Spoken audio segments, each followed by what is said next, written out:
Well, our friends are going to know.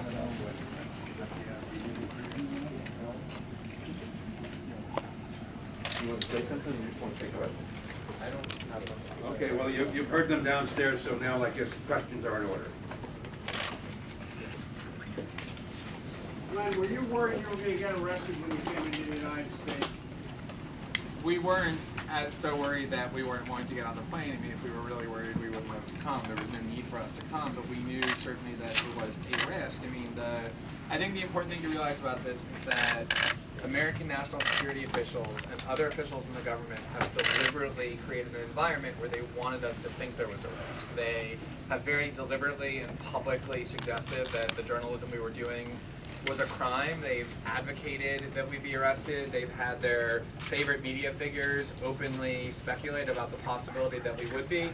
They detained my partner for 9 hours. They announced that there was a terrorism investigation pending in the UK, and they refused to give my lawyers any information at all about whether there was a grand jury investigation, whether there was an indictment under seal. Very unusual behavior when dealing with these lawyers in particular, to say that they can always get at least something. So they wanted us to have this kind of uncertainty about whether or not they would take action upon our return to the US. That's very clear, and it's easy, I guess, to say it doesn't seem likely that it'll happen, but when those threats are being directed at you, you take them seriously. And so we did, but then obviously assessed that the risk was low enough, mostly because we didn't think that they would be so counterproductive or self-destructive to do it, and we're willing, therefore, to get on a plane and come back.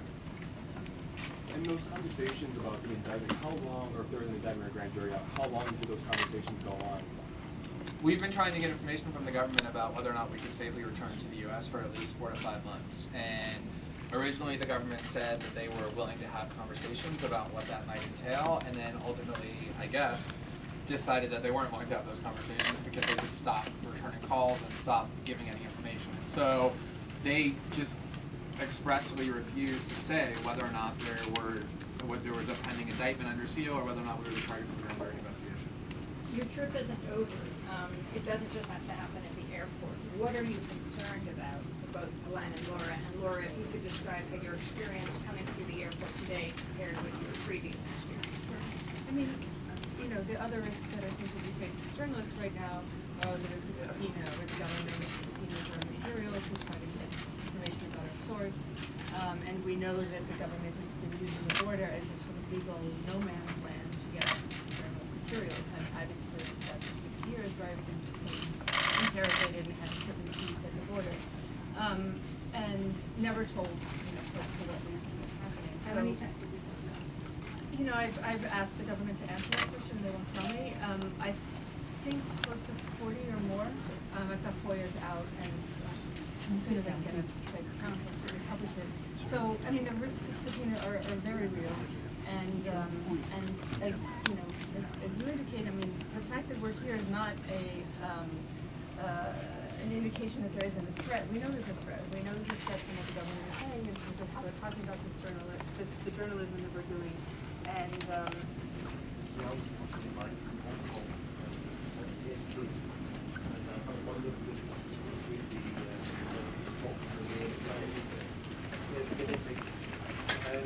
wasn't stopped by the Guardian lawyers the grand jury.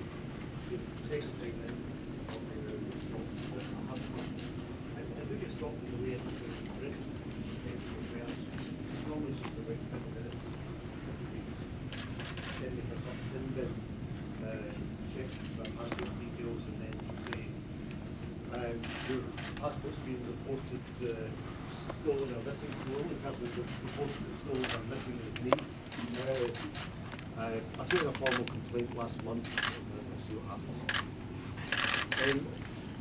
There is we've not been told this officially, but there is a criminal investigation underway in Britain into the Guardian. So theoretically, Alan and myself and others could end up in jail. But our feeling is that the British government will probably back away from that. The last thing they need is a 2 or 3 year fight in the courts over press freedom. So I think that if it goes to the Director of Public Prosecutions, they probably won't do it. But we can't be sure. I mean, I'd like to say on a personal note, I do not plan on given actual experience I did and the lack of press freedom that they have. So it's not a good indication. What are your plans for the United States? Will you be staying along? Will you be moving back, or will you be moving back? I mean, I think that this first step, I mean, since we didn't know what today held, we haven't been doing a lot of long-term thinking because we had no idea what the outcome would be of our deplaning. But I think that once we got on the airplane this morning, it was a commitment not just to come back for this one time, but to come back whenever we want, which is our prerogative as an auditor, like not just to come back, but to come back without fear of that kind of thought process. So I don't know what Laura's long-term plans are. I mean, for me, I have a book coming out next month, and I want to be able to come to the U.S. to talk about the issues that it raises. I have a lot of journalistic colleagues here with whom I'm working. I want to be able to freely travel to work with them and work on stories in the United States and to talk about the things I think we need to be talking about. So I do think this sort of messages more visits to the U.S.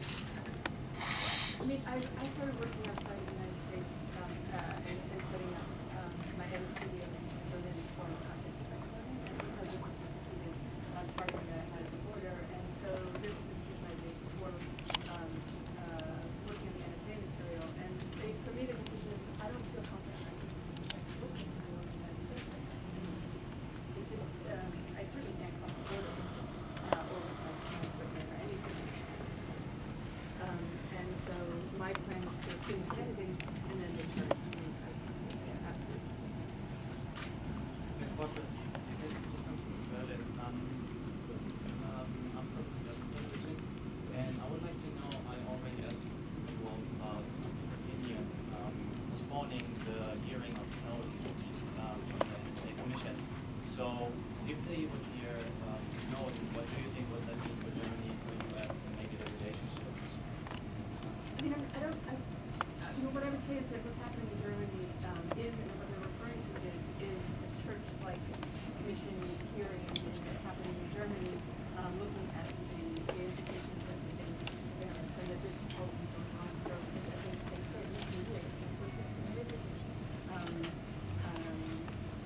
parliamentary inquiry into what's happening. We don't know yet what impact it will have, and there certainly are colleagues who testify, and I think it's going to be very difficult to, given the making of the committee, that I think he will be invited to testify. And I think that was the, I mean, as well as should, because he is a witness.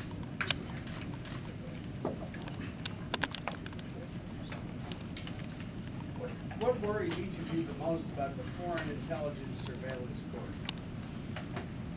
Well, what worries me is the fact that it doesn't have any of the attributes that were taught as first-year law students or even as American citizens to make a court an actual court.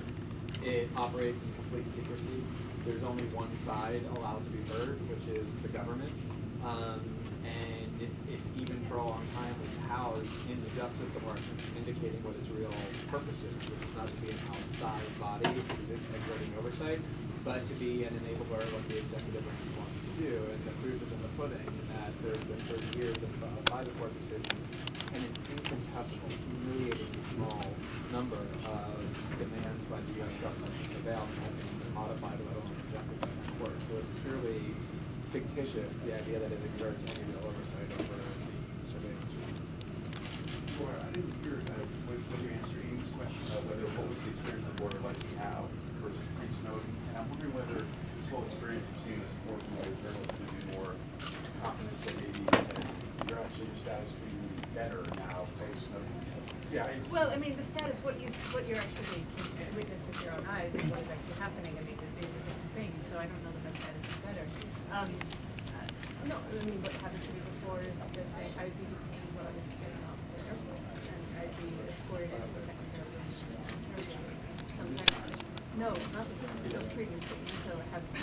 notes, photocopies of it. And at this time, yeah, there are a lot more people paying attention, and I think that, you know, that I don't think that is an indication that we shouldn't be concerned, that there are not people who are looking into it and saying that it's not the evidence of doing that. But I have no problems. What has been your latest communication with him? What are his concerns now and where he's I mean, you know, I don't think it's any secret that I talk to him regularly, and you know, I feel like a lot of what we do has an impact on him because the choices that we make can have an influence on how he's perceived or even what his legal situation is. So, you know, we certainly talked about our plans to come back, and he was very supportive of that. And you know, I think that his situation in Russia is what it's basically been for the last 8 months, which is that he's in a country that he didn't choose to be in, that he was forced to remain in by the United States, revoking his passport and then threatening other countries not to allow him safe transit. But at the same time, that alternative, as imperfect as it might be, is certainly preferable to the alternative of not being in Russia, which is being put into a supermax prison in the United States for the next 30 years, if not the rest of his life. And so, given how likely of an outcome that was, and he knew that was when he made his choice, I think he's very happy with his current situation. Do you know what kind of, whether he's actively being pursued now? It seems like recently he's been speaking out a lot more, like during more business talks. Does he feel safer? I mean, I think it's really kind of an extraordinary thing that's sort of been underappreciated. The fact that he made the choice to go before the world and say that this league, which is the largest national security league in American history, the one that has made the American national security state angrier than any other, is something that I did. And I'm not only saying that I did it, but I want to tell you my rationale for why I did it, and I'm proud of it. And you know, 8 months later, he is further away from the grasp of the United States than he has ever been. And you know, I think that he feels not just a duty, but a sort of a responsibility to participate in the debate that he helped to trigger around the world. And the fact that he's able to do that is one of the reasons why I think it's so important that he hasn't been in prison. I don't think he's ever going to feel safe, but I think he feels confident enough to be speaking out, and especially because he feels like the focus will remain on the revelations and not on him personally. It doesn't sound, sorry, it doesn't sound like there's any pressure on you to get I'm not, yeah, I don't think we would. I mean, I don't know, I don't think we could help the U.S. government get to him in Russia. So I think, you know, he feels like he can give an asylum under the law, and it's recognized by most countries around the world, and I think he feels reasonably confident that the U.S. government can reach through that asylum. What's the most important revelation you think came from all the documents that were released against him? For me, the most significant revelation is the ambition of the United States government and its foreign English-speaking allies to literally eliminate privacy worldwide, which is not hyperbole. The goal of the United States government is to collect and store every single form of electronic communication that human beings have with one another and give themselves the capacity to monitor and analyze those communications. So even though I've been warning for a long time about this being a control road surveillance state, long before I ever heard the name Edward Snowden, to see in the documents that not only is their ambition, but something that they're increasingly close to achieving, was to me by far the most significant goal, something that I don't think anyone in the world knew or understood, and every other revelation is really just a subset of that. And just follow up, do you think that nuclear terrorism or any other threats against the United States would justify that kind of the world? I mean, we want the nuclear terrorists to go on the world. Yeah, I mean, I don't think that the desire to detect what a small number of people are doing justifies ubiquitous mass situational surveillance. And I actually think that the system that says collect everything is the further than what they think works in this logically impossible. The boss of the you don't have to do the definition of a bomb or Times Square or any of the other things. The surveillance state is ubiquitous. The Obama administration has prosecuted more whistleblowers than all other administrations combined. What is the future of whistleblowing? Well, I mean, I think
journalists working in the United States regarding securing their data and instrumentation business?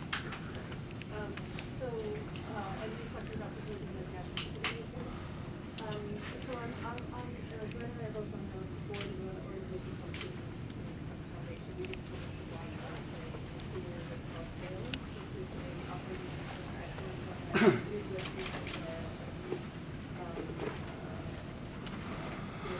that is all in one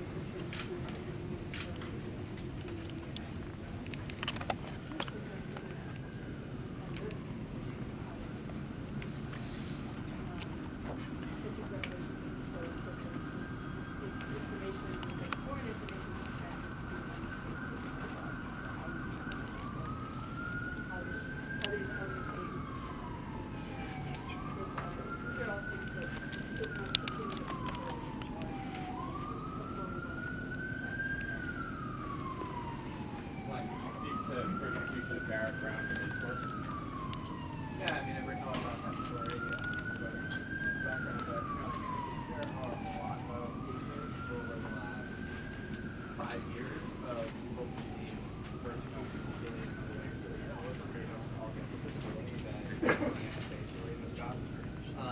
But I think that's really the critical thing is I think people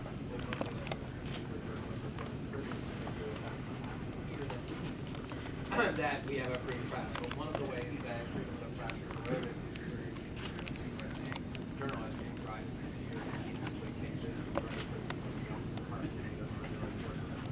like marriage and others, where people who have a lot less visibility are actually being prosecuted on present prosecution for doing their business. If we check the fact they were trying to say that he was aiding and abetting this source, who they still apparently haven't determined was Jeremy Hammond, and I don't know if you know if you see that. Yeah, this is the the reason why I think that the most episode of the last 5 years of becoming frustrated was the hearing by the formally of James Rosen of Fox News, the conspirator source, was because that really would enable the government to criminalize all forms of journalism. It's virtually impossible to work with a source in a way that would immunize yourself from those kind of allegations.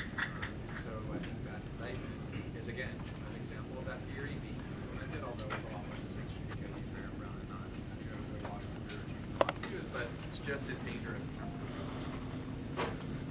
many days, months, or years will the story go I hope, I mean, I think about how many days and months and years are left for me, and so I'm hoping that the number is relatively short, but whatever it is, that number is probably a lot shorter than the overall amount of time that needs to happen for there to be reporting.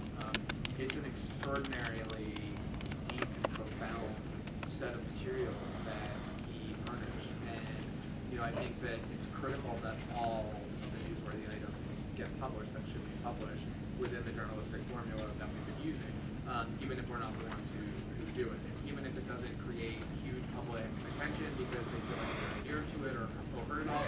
I think the obligation journalistically is to make sure that all of that material that should come out is. And so, I think there'll come some point where we'll start thinking about other ways for that to happen.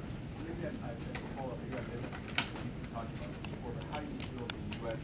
public has reacted, and you feel like there's been a sufficient amount of reaction from the U.S. public? I mean, I think the number of people in this room after we first did our reporting is a testament to how much that story has resonated. And, because I live outside the United States, I think I'm probably a little bit more attentive to how it has resonated internationally, which sometimes I think gets lost in the debate in the United States. But really, I mean, literally around the globe, people think not only about surveillance, but about individual privacy in the digital age and the trustworthiness of government officials to exercise power in the dark, the proper role of journalism vis-a-vis the state, and a whole variety of other topics, including the role that the United States government is playing in the world in a radically different light than they did prior to this reporting. And I see the impact when I go other places and talk about the story, how much it continues to resonate. And I know I've said this before over many months, many times, and there's a little bit of skepticism when I say it in some circles, but I say it because it really is true. In my opinion, the stories that are the most significant and that are the most shocking and that will have the broadest and most enduring implications are the ones that we're currently working on and have not yet been reported. And so I think it's really hard to assess while we're still in the middle of the story, which is really where we are, what the ultimate consequences would be. I don't think we know, but for me, of course, there's some indifference, there's some apathy, there's some jaded, sort of cynicism, but in general, the public reaction has been, speaking for myself, just vastly larger and more consequential than even in my wildest dreams I imagined it happening when I started looking at the story. Edwards note just warned that the U.S. government surveillance of rights groups in the United States. Any of the requests that you know about this from the documents and two U.S. citizens were verbal files about the latest news that just went out. Will answer any questions from the journalists that they sent out yesterday. The information was revealed when the German parliament member queried the German government best steps were taken after reports of the ceasefire was vulnerable in a city reported in the blanket policy and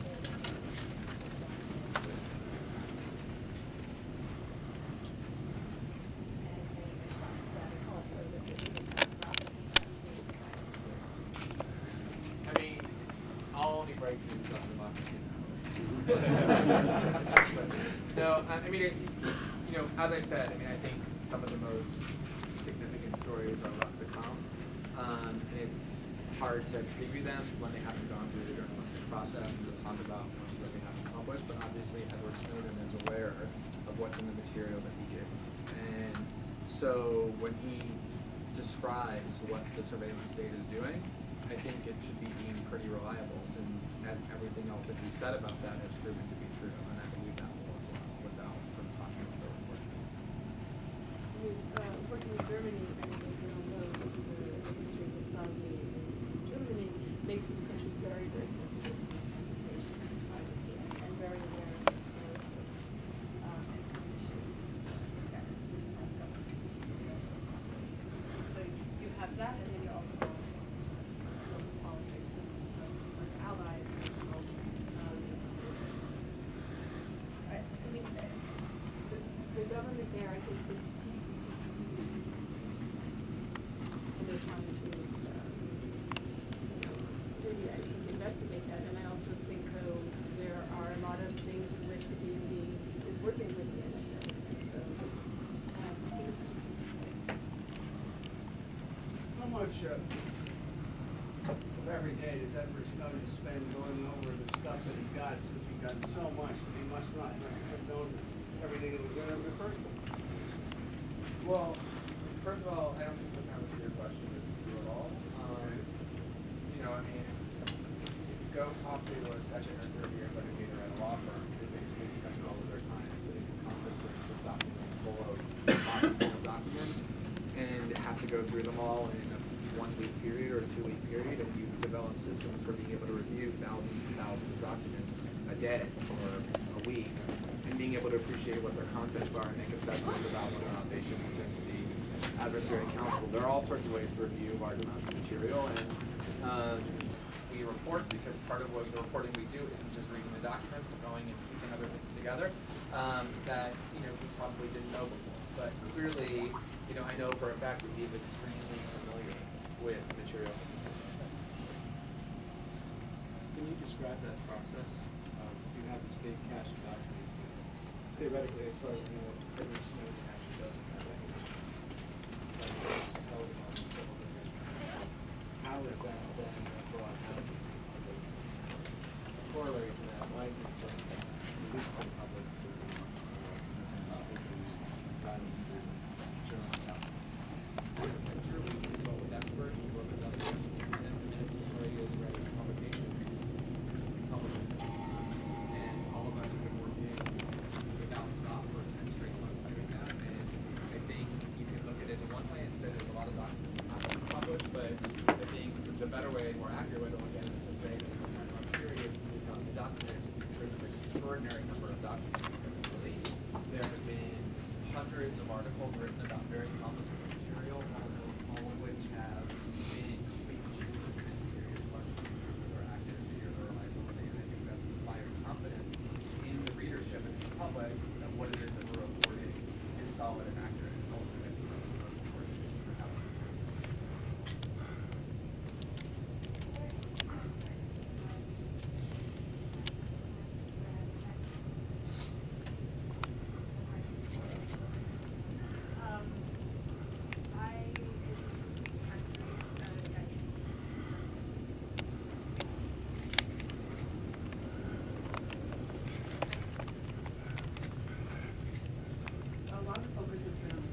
Mr. Ball.